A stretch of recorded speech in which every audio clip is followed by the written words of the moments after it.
नमस्कार, आप देख रहे हैं खबर 1 मिनट। आपके साथ मैं हूं ऋचा शर्मा। इस बुलेटिन में हम आपको मात्र 60 सेकंड में खबरों का विश्लेषण दिखाते हैं।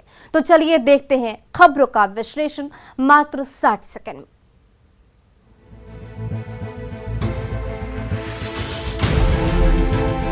गोपालगंज में संदिग्ध हालत में कई लोगों की मौत हो गई है, जबकि कई लोग बीमार बताए जा रहे हैं। बैकुंठपुर थाना क्षेत्र के बसहा और सोनवलिया गांव में 3 लोगों की संदिग्ध मौत से हड़कंप है।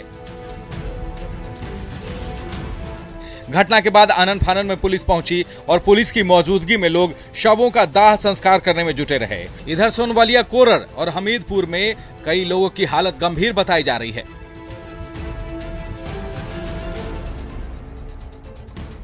परिजनों का कहना है कि इन लोगों ने शराब पी थी और इसी वजह से इनकी मौत हुई है, जबकि डीएम ने शराब से मौत की बात को खारिज कर दिया है। लेकिन डीएम ने कहा कि वो इस मामले की जांच कराएंगे।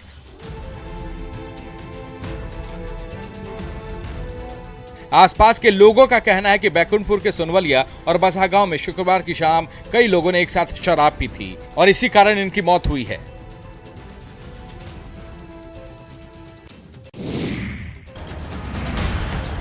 दरभंगा के डीएमसीएच का इलाका उस वक्त रण क्षेत्र में तब्दील हो गया जब डीएमसीएच के मेडिकल छात्रों और मेडिकल दुकानदारों के बीच विवाद हो गया। बताया जा रहा है कि मैगी खरीदने को लेकर छात्रों और मेडिकल के दुकानदारों में झड़प शुरू हो गई और देखते ही देखते हर तरफ आग, चीख पुकार और दहशत फैल गई। आरोप है कि डीएमसीएच के मेडिकल के छात्रों ने पहले दुकानदारों पर कैंची से वार किया, फिर भीड़ बढ़ने के बाद छात्रों ने पेट्रोल छिड़क कर दुकानों में आग लगा दी। छात्रों पर यह भी आरोप है कि इन लोगों ने 4 लोगों को जिंदा जलाकर जान लेने की कोशिश की, जिसमें से एक ही परिवार के 2 सदस्यों के साथ 2 अन्य दुकानदार झुलस गए। आगजनी में मेडिकल दुकान, किराना दुकान सहित एक चश्मे की दुकान जलकर राख हो गई, जबकि 2 कार और 1 बाइक भी जल गई। झड़प के दौरान 2 पुलिसकर्मी भी गंभीर रूप से घायल हो गए। झड़प में मेडिकल कॉलेज के 4 से 5 छात्रों को भी चोट लगने की बात कही जा रही है।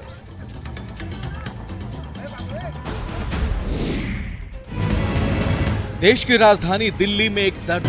कैमूर के दुर्गावती में मनरेगा मजदूरों ने अपने बकाये भुगतान को लेकर जमकर बवाल काटा। ठेकेदार को कुछ देर के लिए बंधक बना लिया और अपने बकाये वेतन की मांग करने लगे। दरअसल कर्णपुरा पंचायत के डिडली खिली में कचरा अवशिष्ट के लिए जेसीबी लगाकर गड्ढे की खुदाई की जा रही थी।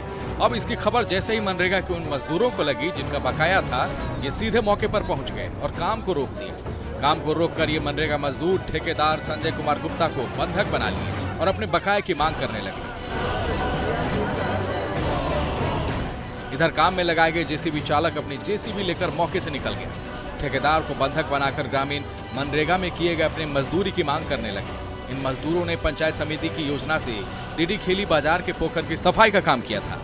काफी देर के विवाद के बाद ठेकेदार ने कुछ बकाया राशि दी और मजदूरों के बकाया पैसे भी देने का आश्वासन दिया।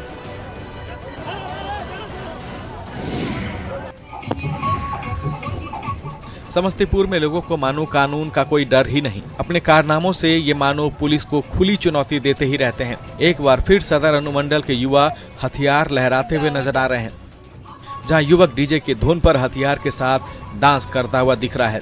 डांस के दौरान ही पिस्टल दिखाकर ट्रिगर पर उंगलियों को घुमा रहा है।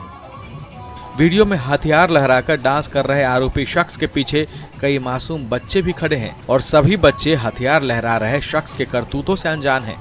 वीडियो में देखा जा सकता है कि किस तरह हाथ में तमंचा लहराकर ये शख्स कानून को खुली चुनौती दे रहा है। हथियार से जरा सी भी लापरवाही किसी की भी जान ले सकती है। वीडियो खानपुर थाना क्षेत्र का बताया जा रहा है। आरोपी की पहचान इल्मास नगर के रहने वाले एक शख्स के रूप में की गई है। हालांकि न्यूज़ 18 इस वीडियो की पुष्टि नहीं करता। वायरल वीडियो में दिख रहा आरोपी इससे पहले भी बाइक चोरी के मामले में जेल जा चुका है। नवादा के मिर्चयागंज में एक शख्स की जिंदा जलाकर हत्या कर देने का मामला अब तूल पकड़ने लगा है। हत्या के विरोध में लोग आग बबूला हो गए।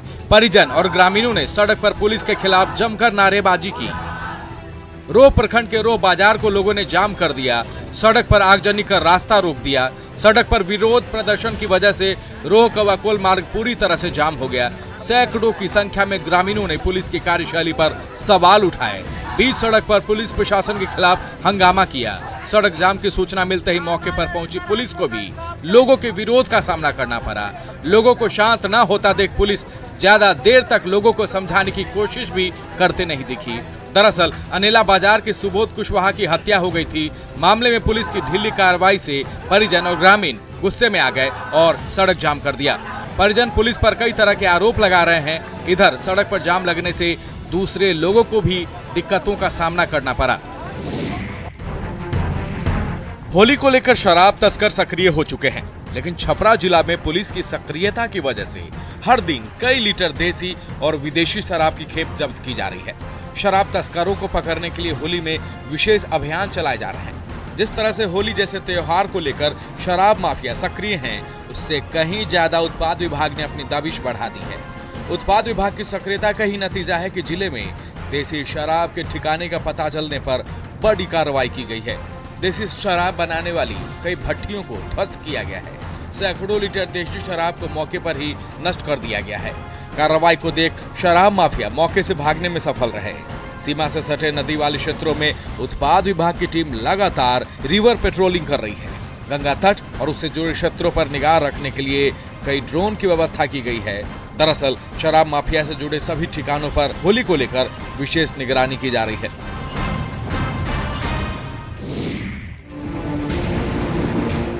जमशेदपुर के बागबेड़ा में पानी की समस्या से लोग सालों से जूझ रहे हैं। ग्रामीण जलापूर्ति योजना धरातल पर नहीं उतरने से कोल्हान में पानी को लेकर हाहाकार है। गर्मी के दिनों में तो लोग पानी के लिए तरस जाते हैं। दूर दराज के इलाके में कुआं पर जाकर लोग पीने का पानी लाते हैं। दिन भर साइकिल चलाकर पानी लाने के इलाके के लोगों की मजबूरी बन गई है।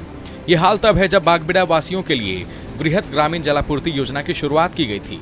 करीबन 237 करोड़ की लागत से ये काम शुरू भी हुआ, लेकिन 2018 में निर्माण कार्य बंद हो गया।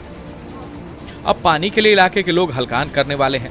जमशेदपुर बागबेड़ा ग्रामीण जलापूर्ति योजना के बंद पड़े काम को चालू कराने की मांग पर अड़े हुए हैं। इसके लिए ग्रामीणों ने जद्दोजहद आंदोलन शुरू कर दिया है। आंदोलन के तहत ग्रामीण 21 मार्च को पैदल यात्रा करते हुए रांची पहुंचेंगे। रांची में सत्ता में बैठे लोगों तक अपनी आवाज बुलंद करेंगे। पानी की मांग को लेकर धरना प्रदर्शन करेंगे।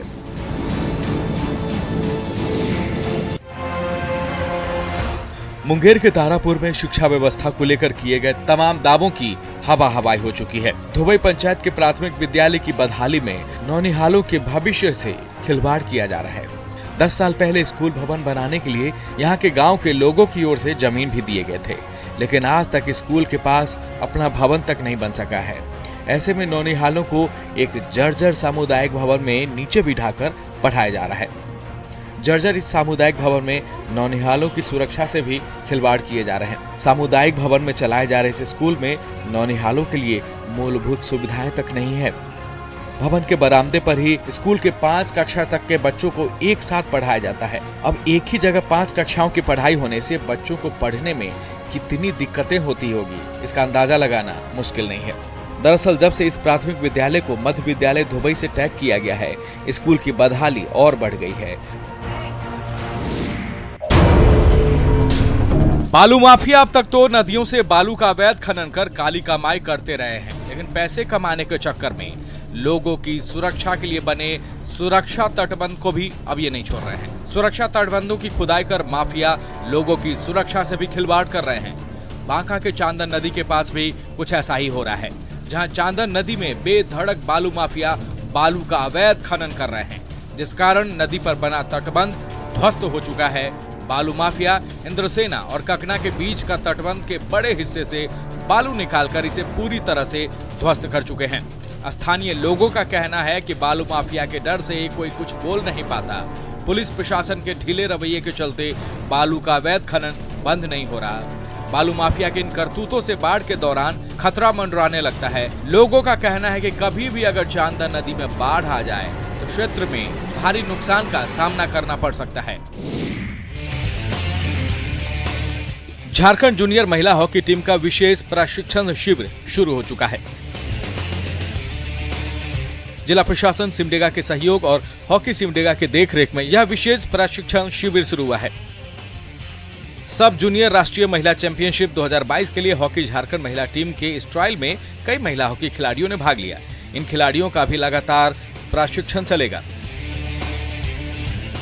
शिविर में शामिल खिलाड़ियों में से बेस्ट 18 खिलाड़ियों को चयनित कर झारखंड टीम से जूनियर राष्ट्रीय प्रतियोगिता में खेलने का अवसर दिया जाएगा।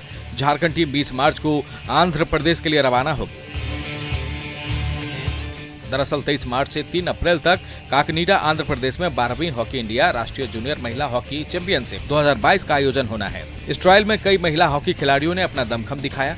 सिमडेगा के साथ साथ कई जिलों की महिला खिलाड़ी इस ट्रायल में शामिल हुई।